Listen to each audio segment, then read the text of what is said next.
On November 22, 1963, the 35th President of the United States was shot dead in broad daylight, in front of hundreds of witnesses, with cameras rolling. The U.S. government told us one man did it, a lone gunman named Lee Harvey Oswald. Case closed. Except, Oswald was murdered 2 days later before he could stand trial.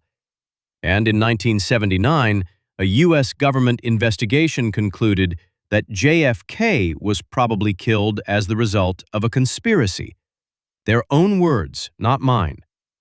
So what really happened on that day in Dallas? The official story says Lee Harvey Oswald fired 3 shots from the 6th floor of the Texas School Book Depository. One of those bullets, the Warren Commission claimed, hit Kennedy and then changed direction mid-air to wound Governor Connally. This became known as the magic bullet theory, a single bullet that somehow changed direction twice, hitting 2 men in 7 different places. Over 400 medical professionals, physicists, and ballistics experts have called this theory physically impossible. But it was the foundation of the entire official investigation. There is also the matter of the grassy knoll. Dozens of witnesses, including police officers and Secret Service agents, said they heard shots coming from in front of the motorcade, not from behind where Oswald was positioned. Acoustic analysis conducted in 1979 found a 96% probability that a second shooter fired from the grassy knoll. A second shooter means A. If it was a conspiracy, who wanted JFK dead? The list is longer than most people realize. The CIA. Kennedy had threatened to splinter the CIA into 1,000 pieces after the failed Bay of Pigs invasion. The Mafia. Kennedy's brother Robert was waging an unprecedented war against organized crime. The military-industrial complex. Kennedy was pulling troops out of Vietnam against the wishes of the military establishment. Lyndon B. Johnson, Kennedy's own vice president, was about to be dropped from the 1964 ticket and was facing criminal investigation. Hours after Kennedy was shot, Johnson was sworn in as president.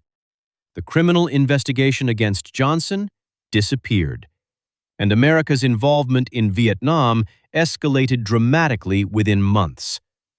Follow the motive, follow the money, follow who benefited.